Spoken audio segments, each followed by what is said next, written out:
नमस्कार दोस्तों, कैसे हैं आप सभी। उम्मीद करता हूं कि आप अच्छे होंगे, स्वस्थ होंगे। मैं हूं रंजीत और आप सभी का बहुत बहुत स्वागत करता हूं अपने YouTube चैनल टॉपर्स 24 में। आपके लिए बहुत बड़ी खुशखबरी है कि इलाहाबाद हाई कोर्ट की तरफ से एक बड़ी भर्ती हमें देखने को मिली है और जिसके आवेदन है वो आज से शुरुआत हो चुके हैं, यानी कि 30 अक्टूबर से आवेदन इसके प्रारंभ हो चुके हैं। दो प्रकार की वैकेंसी हैं, ग्रुप सी और ग्रुप डी। ग्रुप सी में कई प्रकार के पद हैं, ग्रुप डी में भी कई प्रकार के पद हैं। तो आज की वीडियो में हम सब कुछ पूरी जानकारी जानेंगे, जैसे कि अलग अलग पदों के लिए क्या योग्यता है, क्या सिलेबस है और पूरा जो सिलेक्शन प्रोसेस क्या रहेगी। ठीक है, बहुत अच्छी तरीके से बहुत सरल भाषा में हम जानेंगे। ठीक है, चलिए तो देखिए, सबसे पहले हम बात करेंगे कुल पदों को लेकर के जो आपकी उच्च न्यायालय इलाहाबाद हाई कोर्ट की तरफ से जो वैकेंसी आई है 2022-23 में, जो कुल पद हैं वो आपके हैं 3900 प्लस, यानी टोटल पद हम जोड़ेंगे तो 3932 पद होते हैं, जिसमें ग्रुप सी और ग्रुप डी के दोनों के पद हैं आपके। ठीक है, जैसा कि सबसे पहले हम ये जान लेंगे कि ग्रुप सी में कौन कौन से पद हैं, कितने पद हैं। ठीक है, कौन कौन सी वैकेंसी है, जिनके क्या नाम है। ग्रुप डी में कौन कौन सी वैकेंसी है, पद के क्या नाम है, टोटल वैकेंसी हम जानेंगे। उसके बाद हम क्रमवाइज सभी की योग्यता, सिलेबस, पैटर्न क्या है पूरा, ठीक है, और समझेंगे बहुत अच्छी तरीके से। देखिए, सबसे पहले हम जी मैंने आपको बता दिया कि 3900 प्लस वैकेंसी है ग्रुप सी डी दो में। ठीक है, एक चीज हमेशा याद रखेंगे, इसके जो आवेदन है आपके 30 अक्टूबर यानी कि आज से शुरुआत हो चुके हैं और 13 नवंबर यानी कि समय आपके बहुत कम है, समय आपके पास कम है। जैसे कि मैं आपको पुनः बोल रहा हूं, इसमें आप जो है इंतजार मत करना कि हम बाद में फॉर्म भर देंगे। ठीक है, आपका 30 अक्टूबर से मात्र 13 नवंबर यानी कि अगर हम मानेंगे तो 14-15 दिन है आपके पास आवेदन के लिए। ठीक है, तो आप इंतजार मत करिएगा, हम आखिर में भर देंगे। आखिर के 2 दिन में बहुत सारी चीज़ें हो जाती हैं, कभी कभी जो आपकी साइट बिजी हो जाती है, फिर आवेदन नहीं कर पाते, कभी फीस जो आप आधा फॉर्म भर के छोड़ देते हैं। तो ऐसी गलती बिल्कुल ही मत करना। अगर आप वाकई में इसकी तैयारी करना चाहते हैं, वाकई में इसकी जो है एक अच्छी प्रिपरेशन करना चाहते हैं, तो निश्चित रूप से समय से इसमें फॉर्म भर दें। ठीक है, इस बात को विशेष रूप से ध्यान रखेंगे। देखिए, अब हम बात करेंगे ग्रुप सी में कौन कौन सी वैकेंसी हैं। ठीक है, जैसे कि ग्रुप सी में है आपका आशुलिपिक, जिसे हम स्टेनोग्राफर बोलते हैं। क्या बोलते हैं हम? स्टेनोग्राफर बोलते हैं। और जो पदों की संख्या है इसमें टोटल 1186 पद हैं आपके स्टेनोग्राफर के। ठीक है, और इसमें हम देखो, स्टेनोग्राफर में क्या होता है, इंग्लिश का स्टेनोग्राफर अलग होता है, हिंदी का अलग होता है। ठीक है, तो इसमें हिंदी के जो स्टेनो है वो आपके 881 पद हैं, 305 जो पद हैं वो इंग्लिश स्टेनोग्राफर के लिए। तो ये बात आप विशेष रूप से ध्यान रखेंगे। और इसकी क्या योग्यता है, पूरी टाइपिंग प्रोसेस क्या है, स्टेनोग्राफर कितनी क्या स्पीड मांगी जाती है, वो हम आगे बात करेंगे। ठीक है, और इसमें हम बात करेंगे फिर आपकी कनिष्ठ सहायक और देय प्रशिक्षु, यानी कि कनिष्ठ सहायक हम जूनियर असिस्टेंट बोलते हैं, जैसा कि आप सभी को पता ही है। ठीक है, देय प्रशिक्षु हम पेड अप्रेंटिस बोलते हैं। इसके टोटल पद है दोनों की हम बात करेंगे। ठीक है, 1021 पद हैं, जिसमें जूनियर असिस्टेंट के पद आपके 819 हैं और आपके जो देय प्रशिक्षु की ये आपके 202 पद हैं, टोटल 1021 पद हैं। ठीक है, चलिए अब हम बात करेंगे ड्राइवर्स की। इसकी भी हम योग्यता पूरी प्रोसेस आगे जानेंगे। ड्राइवर्स हम बात करेंगे ड्राइवर की हम। ठीक है, ड्राइवर के भी पद है, इसमें मात्र 26 पद हैं। और आगे जो अब ये आपकी टोटल सी ग्रुप की नहीं, ये आपकी जो आशुल्क की हम बात करें, कनिष्ठा की हम बात करें, देय प्रशिक्षु की हम बात करें, ड्राइवर्स की हम बात करें, तो ये ग्रुप सी की वैकेंसी है। कितनी है? ग्रुप सी की वैकेंसी। आशुल्क जो आपके 28 ग्रेड पे की नौकरी और ये आपकी 2000 ग्रेड के आसपास, ठीक है, ग्रेड पे की नौकरी है। अब हम बात करेंगे ग्रुप डी की वैकेंसी। ग्रुप डी में वैकेंसी बहुत सारे पद हैं, जैसे हम बात करेंगे ट्यूबवेल ऑपरेटर है, इलेक्ट्रीशियन है, चपरासी है और फर्रास है, चौकीदार है, वाटरमैन है, कुली, माली, लिफ्टमैन, स्वीपर। ठीक है, ये जो सारे पद हैं वो आपके ग्रुप डी में हैं। और ग्रुप डी की अगर हम बात करेंगे तो पदों की जो संख्या है वो है 1699, यानी कि आप देखेंगे तो 1699 पद हैं आपके ग्रुप डी में। एक बड़ी भर्ती है ये। आप ये मान ली 3900 प्लस पद जो आप देख रहे हैं ना इलाहाबाद हाई कोर्ट में, उच्च न्यायालय में, ये एक बड़ी भर्ती है, एक बड़ा मौका है आपके लिए। ठीक है, आगे भी हम वीडियोस पे बनाएंगे कि इसकी तैयारी आपको किस प्रकार से करनी चाहिए, कौन सी बुक आपके लिए सबसे बेहतर रहेगी, सारी चीजें, बहुत सारी चीजें इसमें जो है जानने को आपको चीज नई नई मिलेगी आगे की वीडियो में। ठीक है, चलिए ये तो मैंने आपको बता दिया कि आपके पद कौन कौन से हैं और कितने पद हैं आपके। ठीक है, एक बड़ी भर्ती है, ये इस बात को समझिएगा, ऐसा मौका आपको बार बार नहीं मिलेगा। चलिए आगे अब हम जानेंगे इसके रजिस्ट्रेशन फीस, यानी कि जो आप आवेदन करेंगे उसमें आपकी जो फीस है वो क्या रहेगी।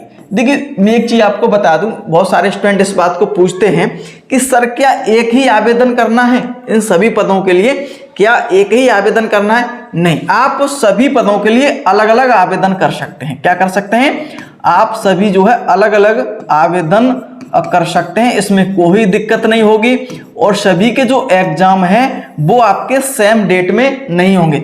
सेम डेट में आपके जो है परीक्षा जो है आपकी सेम डेट में नहीं होगी। आप अलग अलग आवेदन कर सकते हैं। जैसे कि अगर आपको स्टेनोग्राफर भी आती है तो आप यहाँ आवेदन कर सकते हैं, कनिष्ठ में भी कर सकते हैं, प्रशिक्षु में जो ये इसका आवेदन एक ही होगा, ठीक है। इसका आवेदन आपका एक होगा और इसका आवेदन आपका एक होगा। जैसी आपकी योग्यता है उस हिसाब से फॉर्म भर सकते हैं, ठीक है। तीनों की योग्यता है तो आप तीनों भर सकते हैं, ये भी भर सकते हैं, इसे भी भर सकते हैं, ठीक है। तो इस बात को, लेकिन फीस आपको सभी को अलग अलग, अगर 3 आवेदन करते हैं इसमें भी उसमें भी तो आपके जो है तीनों ही आपको फीस अलग अलग देनी होगी, ठीक है। तीनों की फीस आपकी अलग अलग है, इसलिए फीस सभी की अलग अलग रखी गई है, ठीक है। देखिए ग्रुप सी की अगर हम बात करेंगे तो स्टेनोग्राफर, ठीक है, 800 रुपये की अगर हम बात करेंगे आवेदन फीस जो आपकी रहेगी वो आपकी जनरल, ओबीसी और ईडब्ल्यूएस की फीस रहेगी 1000 रुपया, 1000 रुपया फीस रहेगी। और एससी और एसटी के लिए रहेगी 850 रुपया, ठीक है। पुनः मैं एक बार लिख देता हूं कि आप जो है आवेदन कर सकते हैं, आवेदन आप जो है कई कर सकते हैं, ठीक है। जैसे कि बहुत सारे स्टूडेंट इसमें इंटरेस्ट रखते हैं कि मैं सी में भरूंगा, ग्रुप डी में भरूंगा, स्टेनो आती है तो स्टेनो में भरूंगा, तो आप भर सकते हैं, इसमें कोई दिक्कत नहीं है। एग्जाम भी आपका सभी का जो है एक दिन नहीं होगा, इसमें जहां तक संभावना है एग्जाम आपका अलग अलग होगा, ओवरलैपिंग नहीं होगी, ठीक है, ठीक है। जैसे बहुत सारे स्टूडेंट कहते हैं सर अगर एक ही दिन एग्जाम हो गया तो फायदा क्या रहा, बाकी बात सही है। अगर एक ही दिन सभी का एग्जाम हो जाएगा तो बच्चों की फीस, ये परीक्षा तो एक ही दे पाएगा तो रजिस्ट्रेशन फीस बिल्कुल चली जाएगी, ठीक है। तो जहां तक संभावना ऐसा नहीं होगा, ठीक है। चलिए अब हम बात कर लेते हैं, जैसे कि स्टेनोग्राफर की फीस आपकी ये रहेगी। और जैसे कि आपको पता है सी ग्रुप में जूनियर असिस्टेंट और ये पेड अप्रेंटिस हो गई है, तो इसमें जो है अगर हम बात करेंगे तो जनरल, ओबीसी, ईडब्ल्यूएस 850 रुपया है और एससी एसटी आपकी 650 रुपया है, ठीक है। अदर स्टेट वाले भी इसमें जो आवेदन कर सकते हैं, इसमें भी आपकी अदर स्टेट वाले इसमें आएंगे आपके, ठीक है। जनरल वाली कैटेगरी में 1000 फीस रहेगी, इसके लिए 850 रहेगी, तो ये आप ध्यान रखेंगे, ठीक है। देखो सी ग्रुप में एक ड्राइवर की वैकेंसी और है, यहाँ लिखी नहीं है, ड्राइवर वाली, ठीक है। तो ड्राइवर जो आपका है उसके लिए भी आपका यही है आपकी, ठीक है, 850 और 650 है जूनियर असिस्टेंट वाला ही, ठीक है। यही रहेगी प्रोसेस फीस की, रजिस्ट्रेशन जो फीस है। ग्रुप डी की अगर हम बात करेंगे तो इसमें जो है आपकी फीस रहेगी 800 रुपया रहेगी, जनरल, ओबीसी और ईडब्ल्यूएस वालों की, और एससी एसटी आपकी रहेगी 600। पुनः मैं एक बार बोल रहा हूँ स्टेनोग्राफर के लिए, यानी कि आपकी जनरल, ठीक है, यूआर के लिए बोलते जनरल आपकी इसमें क्या रहेगी, सामान्य के लिए, ओबीसी अन्य पिछड़ा वर्ग, ईडब्ल्यूएस आप जानते हैं, ठीक है, तो 1000 रुपया रहेगी, एससी एसटी के लिए 850 रुपये, इसके लिए है, इसके लिए ये है, और आपका ग्रुप डी के लिए ये फीस है। एक बार पुनः आप देख सकते हैं, ठीक है। तो ये आवेदन फीस रहेगी आपकी, ठीक है। अलग अलग आवेदन करना तो अलग अलग आपको फीस जमा करनी पड़ेगी, इस बात को आप सोचिएगा, ठीक है। चलिए अब हम समझ लेते हैं इसकी योग्यता क्या है। जैसे ग्रुप सी में और ग्रुप डी में इसकी योग्यता क्या है। बहुत सारे स्टूडेंट इस बात को लेकर कंफ्यूज हैं कि सर इसकी योग्यता क्या रहेगी। तो इस बात को सबसे पहले समझिएगा एज को, सभी पदों की, ग्रुप सी ग्रुप डी में जितने भी पद हैं उनकी सभी की जो है आपकी योग्यता, जो एज है आपकी वो 18 से 40 है। इसमें एज में सभी की एज समान है, इसमें कोई दिक्कत 18 से 40 है। और आपकी जो एज है ना 1 जुलाई 2022 तक आपकी 1 जुलाई 2022 तक जो आपकी मान्य होगी, ठीक है। 1 जुलाई 2022 तक आपकी 18 साल एज हो जानी चाहिए, ठीक है। इस बात को हमेशा समझिएगा, ठीक। चलिए अब हम बात कर लेते हैं ग्रुप सी में। देखिए स्टेनोग्राफर, ठीक है, 800 रुपये में हम बात करेंगे तो आपकी स्नातक यानी कि आप ग्रेजुएट होना चाहिए, ठीक है। इसमें क्या है आपका ग्रेजुएट आप होना चाहिए। उसके साथ साथ हम बात करेंगे ट्रिपल सी जो एक डिप्लोमा होता है कंप्यूटर का, जो नील्ट जो डोइक द्वारा करवाया जाता है, वो आपके पास होना चाहिए। उसके साथ साथ स्टेनो, उसमें जो है एक स्टेनो सर्टिफिकेट की भी बात की गई है। ये तो सामान्य है, वो भी आप कहीं भी जो है उसमें ऐसा कोई नहीं सर्टिफिकेट बारे में लिखा कि हम जो है इस विश्वविद्यालय का मान्य होगा या किसी स्पेशल जो संस्था का मान्य होगा, ऐसा कुछ भी नहीं है। सिर्फ लिखा है कि सर्टिफिकेट आपका स्टेनो का होना चाहिए, वो आप कहीं से भी बनवा सकते हैं, इसमें कोई दिक्कत वाली बात नहीं। ठीक है, तो ये सारी चीजें आपकी मान्य होगी। ट्रिपल सी के समकक्ष जो भी योग्यता हो वो भी यहाँ पे जो है मान्य हो सकती है। ठीक है, चलिए देखिए ये आपकी स्टेनोग्राफर की होगी। अब जूनियर असिस्टेंट की हम बात करें, पेड एस्पिरेंट्स की हम बात करेंगे, तो यहाँ पर देखिए स्नातक है, ये आपकी यहाँ पे 12th कर दी गई। कितना, यहाँ आपकी स्नातक है, यहाँ 12th है, और इसके साथ साथ पूरी सारी ट्रिपल सी आपके पास होना चाहिए। ठीक है, ये जूनियर असिस्टेंट वाली बात हो गई। ठीक है, कनिष्ठ सहायक। ठीक है, चलिए अब थोड़ा सा हम समझ लेते हैं इसकी योग्यता के बारे में, कुछ चीजें और समझ लेते हैं। वैसे हम आगे जानेंगे इसकी पूरी प्रोसेस को, लेकिन बता देता हूं कि आपको टाइपिंग भी आना जरूरी है। टाइपिंग भी आपको आना जरूरी है दोनों भर्तियों के लिए, जैसे स्टेनोग्राफर में भी और जूनियर असिस्टेंट, पेड एस्पिरेंट, सब में आपका 30 इंग्लिश और हिंदी आपका 25 जो है स्पीड मांगा जाएगा। ठीक है, और स्टेनो में आप स्पेशल फॉर्म भर रहे हैं तो स्टेनो भी आपके पास शॉर्ट हैंड आना चाहिए, जिसका आपका टेस्ट होगा। टाइपिंग भी होगी इसमें, देखिए स्टेनोग्राफर में टाइपिंग भी आपको ये निकालनी है, और अलग से शॉर्ट हैंड भी आपको, शॉर्ट हैंड आपकी 100 और 80, इंग्लिश आपकी 100 है और हिंदी आपकी 80, ये आपकी शॉर्ट हैंड भी निकालना पड़ेगा। ठीक है, इस बात को विशेष रूप से आप ध्यान रखेंगे। टाइपिंग में और शॉर्ट हैंड का आपके इसके भी नंबर मिलेंगे, इसमें हम आगे बात करेंगे। ठीक है, चलिए हिंदी में जैसे हम बात करें फॉन्ट को लेकर के सभी चीजें आगे बात करेंगे, परेशान ना हो बिल्कुल भी, बहुत सारे स्टूडेंट के मन में प्रश्न आते रहते हैं। ठीक है, देखिए ड्राइवर की अगर हम बात करेंगे तो ड्राइवर में आपका 10th पास होना चाहिए। इसके साथ साथ 3 साल का जो है आपका एक्सपीरियंस, लाइसेंस पुराना होना चाहिए। ठीक है, ध्यान रखेंगे जो ड्राइवर लाइसेंस होता है वो होना चाहिए। ठीक है, अब हम बात करें ग्रुप डी की। देखिए तो ग्रुप डी में बहुत सारे पद हैं, इसके लिए अलग अलग योग्यता है। जैसे अगर हम बात करेंगे ट्यूबवेल ऑपरेटर और इलेक्ट्रीशियन की, तो इसमें जो आपके साथ 8th और ITI मांगा गया है, क्योंकि इसमें इलेक्ट्रीशियन और ऑपरेटर के ITI मांगा जाता है। ठीक है, और बाकी जो सभी बच्चे हैं, चौकीदार हो, फर्रास हो, वाटरमैन हो, लिफ्टमैन हो, स्वीपर हो, ठीक है, तो इन सभी के लिए किसी के लिए 8th है, किसी के लिए 10th है। ठीक है, इसमें ये तो सारी चीज़ सबके पास है ही है, तो इसमें कुछ ज़्यादा बताना जरूरत नहीं, इसमें कोई स्पेशल है नहीं। ठीक है, ज़्यादातर भर्ती है जो उसमें ग्रुप डी में 8th पास और 10th पास के लिए। ट्यूबवेल ऑपरेटर और इलेक्ट्रीशियन की हम बात करेंगे तो सिर्फ एक इसमें ITI वगैरह भी मांगा गया है। ठीक है, चलिए तो ये आपकी योग्यता है। अब मुझे लगता है कि आपको बहुत अच्छी तरीके से समझ में आ गया होगा, इसमें कोई दिक्कत वाली बात ही नहीं है। ठीक है, चलिए अब एक चीज़ हम समझते हैं भाई, सिलेबस। पूरा सिलेबस हम समझ लेते हैं, ग्रुप सी का, ग्रुप डी का भी समझेंगे। ठीक है, तो ग्रुप सी की सबसे पहले सिलेबस से बहुत सारे स्टूडेंट के मन में एक प्रश्न रहता है कि सर जो एग्जाम होगा वो ऑफलाइन होगा या ऑनलाइन होगा। तो मैं जैसा कि बता दूं, आपका जो एग्जाम है साफ साफ नोटिफिकेशन लिखा हुआ है कि ऑफलाइन होगा, ओमार बेस्ट होगा। ठीक है, जैसा कि आप ऑफलाइन ही एग्जाम होगा। ठीक है, बहुत सारे शुरुआत में ऐसे बताया जा रहा था कि ऑनलाइन होगा, लेकिन ऑनलाइन इस प्रकार का नहीं हो रहा है। एक बार RO की वैकेंसी निकली थी हाईकोर्ट तक, तो उसमें ऑनलाइन हुआ था, टाइपिंग भी उसी दिन हुई थी, लेकिन इसमें ऐसी कोई प्रोसेस बिल्कुल भी नहीं। इसकी जो आपकी है ऑफलाइन एग्जाम होगा ओमार पे। ठीक है, और निगेटिव मार्किंग इसमें जो है एग्जाम में नहीं होगी। नेगेटिव मार्किंग होगी आपकी जहाँ टाइपिंग होगी वहां पर, वो भी हम डिटेल में बात करेंगे। आप बहुत अच्छी तरह से समझना है हर चीज को। ठीक है, देखिए ग्रुप सी में जो आपका एग्जाम होगा, जो स्टेज 1 होगा, वो आपका हिंदी होगा। इसमें आपका हिंदी, इंग्लिश, जनरल स्टडीज और मैथ, जिसके आपके प्रश्न कितने रहेंगे, जो आपके प्रश्न रहेंगे आपके 100 प्रश्न कितने रहेंगे, इसमें 100 क्वेश्चन रहेंगे, और 100 क्वेश्चन आपका हिंदी, इंग्लिश, जनरल स्टडीज और मैथ जो आपसे पूछा जाएगा।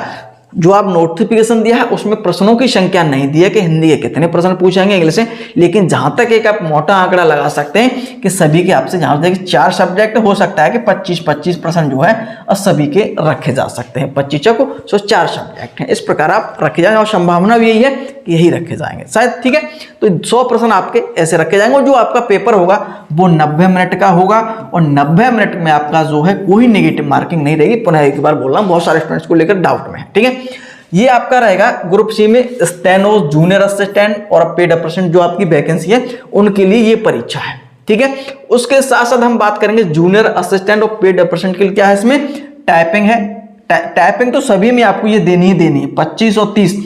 टाइपिंग 25 आपकी हिंदी की टाइपिंग स्पीड निकालनी है, 30 की आपकी निकालनी है इंग्लिश की। 25 वर्ड प्रति मिनट और 30 वर्ड प्रति मिनट हिंदी इंग्लिश, ठीक है। तो ये ध्यान रखना, दोनों को पास करना है, इसमें दोनों की टाइपिंग होगी। पुनः बोल रहा हूँ कि बहुत सारे स्टूडेंट इस बात को पूछ रहे हैं कि सर एक ही टाइपिंग करनी है, नहीं, दोनों टाइपिंग करनी है, दोनों में आप पास होंगे, ठीक है। तो ध्यान रखेंगे। एक चीज हमेशा यहाँ इस बात को समझिएगा कि आप सबसे पहले हम इन दोनों को समझ लेते हैं, ठीक है। इनमें आपका पेपर आपको पता है 100 नंबर का पेपर है, ठीक है। फिर आपकी टाइपिंग होगी 25 हिंदी और 30 आपको इंग्लिश निकालनी होगी, इस बात को समझेंगे। तो ये टाइपिंग के नंबर भी आपके यहाँ पे 50 नंबर मिलेंगे। 50 नंबर यानी कि 25 हिंदी के 25 इंग्लिश के टाइपिंग के नंबर मिलेंगे, ठीक है। यहां आपको कम से कम 10 मार्क जो है आपको टाइपिंग लाना ही लाना होगा, यानी कि जो टाइपिंग होगी उसमें नेगेटिव मार्क होंगे। इसका सीधा सीधा अर्थ है 10 नंबर अगर आपको कम से कम लाना है तो उसका मतलब जो आप गलतियां करेंगे उसके आप जितनी ज्यादा गलतियां करेंगे आपके नंबर कम होते जाएंगे। अगर आप बिल्कुल सही से जैसे करते हैं बहुत अच्छी तरीके तो आपको अधिकतम 25 नंबर है इंग्लिश में और 25 हिंदी में आपको मिलेंगे, यानी कि 50 नंबर, ठीक है। तो ये 150 प्रश्नों पर आपकी 150 इस पर क्या आपकी मेरिट बनेगी, इस बात को समझेंगे। किस पे? इन दोनों में, जूनियर असिस्टेंट और पेड अप्रेंटिस की, ठीक है। इस पे 150 नंबर पर मेरिट बनेगी। 50 नंबर आपके टाइपिंग के भी होंगे, जिसमें आपको 10 नंबर कम से कम लाना होगा। तो सीधा सीधा अर्थ यह है कि इसमें भी नेगेटिव मार्किंग मिलेगी, किसमें? टाइपिंग में, ठीक है, ठीक है। और 10 नंबर से कम लेके आते हैं जिनकी टाइपिंग कर ही नहीं पाते हैं, बहुत ज्यादा गलतियां करते हैं, जो 10 नंबर भी नहीं ला पाते तो उनको तो बाहर कर दिए जाएंगे, ठीक है। इस बात को विशेष रूप से ध्यान रखेंगे। देखो 150 नंबर का ये है। अब देखिए जो स्टेनो है, स्टेनो में आपको ये तो सारी प्रोसेस रहेगी। जो इसकी प्रोसेस थी जूनियर असिस्टेंट वाली, इसमें क्या है, एक स्टेनो का भी जो है टेस्ट होगा। स्टेनो आपको शॉर्ट हैंड लगानी पड़ेगी, जैसे मैं शुरुआत में बता दिया था। 100 इंग्लिश और 80 हिंदी, ये स्पीड निकालनी है वर्ड प्रति मिनट, ठीक है। तो ये ध्यान रखेंगे, शॉर्ट हैंड निकालनी पड़ेगी। और शॉर्ट हैंड के भी इसमें जो है 50 नंबर आप किस प्रकार से करते हैं तो इसके भी 50 नंबर इसमें मिलेंगे। तो इसकी जो मेरिट है वो 200 नंबर पे बनेगी। पिछली वाले की अगर हम बात करेंगे तो लगभग 160 प्लस इसकी जो है कट ऑफ गई थी, और इसकी अगर हम बात करेंगे तो इसकी भी लगभग 120 प्लस जो है कट ऑफ गई थी, ठीक है। तो यहाँ वैकेंसी कुछ पहले से ज्यादा है तो थोड़ा बहुत ऊपर नीचे देखने को मिलेगा। बाकी आप जो है अंदाजा लगा सकते हैं कि कितनी जो है, बिल्कुल एग्जैक्ट मुझे नहीं पता, लेकिन पता है 120-22 के आसपास कट ऑफ ज्यादातर देखने को मिली थी, ठीक है। तो ये आप ध्यान रखेंगे। तो ये ध्यान रखेंगे, स्टेनोग्राफर 200 की मेरिट बनेगी और 150 नंबर की आपकी कट ऑफ बनेगी जूनियर असिस्टेंट और आपका ये पेड अप्रेंटिस, ठीक है। तो ये ध्यान रखेंगे आप। ये आप सिलेक्शन प्रोसेस है पूरी, पहले परीक्षा होगी। हाँ, एक चीज और समझेंगे कि आपकी जो टाइपिंग है, जैसे टाइपिंग कब होगी, एग्जाम हो जाएगा और एग्जाम के बाद एग्जाम का जो रिजल्ट आ जाएगा उसके बाद आपकी टाइपिंग होगी। ऐसा बिल्कुल नहीं कि उसी दिन टाइपिंग होगी, ठीक है। उसी दिन आपकी टाइपिंग बिल्कुल भी नहीं होगी, ठीक है। टाइपिंग होगी आपकी बाद में, ठीक है। लेकिन टाइपिंग आप जरूर सीखें। हाँ, एक चीज ध्यान रखेंगे, जैसे बहुत सारे स्टूडेंट ये पूछ रहे कौन से फॉन्ट पर टाइपिंग होगी, तो वो टाइपिंग होगी आपकी मंगल पर, मंगल आपकी इंस्क्रिप्ट, ठीक है।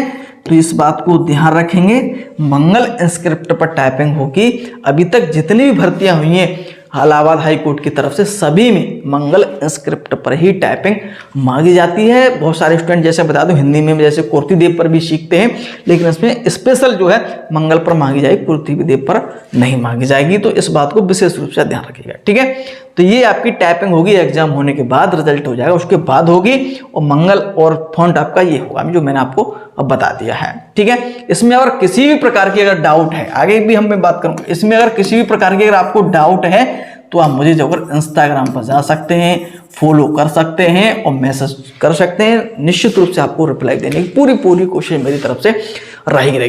टाइपिंग से संबंध किस तरह से आपको जो है टाइपिंग करनी चाहिए, ठीक है। जल्दी से जल्दी हम टाइपिंग किस प्रकार सीख सकते हैं, टाइपिंग संबंध कई बार वीडियो पहले भी बना चुका हूं मैं, ठीक है। और भी अगर आप चाहेंगे तो बनाऊंगा, तो इसलिए चैनल को सब्सक्राइब जरूर कर लें, वीडियो को लाइक जरूर करते रहिएगा, ठीक है, जिससे आपको जो है आगे जानकारी पूरी मिलती रहे, ठीक है। अब हम बात करेंगे ग्रुप डी की। ग्रुप डी की ये तो बात होगी थी ग्रुप सी की, पूरा जो सिलेबस मैंने आपको बताया सिलेक्शन प्रोसेस। ग्रुप डी की अगर हम बात करेंगे तो इसमें जो है 2 पेपर होंगे, यानी कि स्टेज 1 में आपका पेपर ये होगा जिसमें भी 100 क्वेश्चन होंगे, ऑफलाइन पेपर होगा, 90 मिनट का ये आपका पेपर होगा, ठीक है।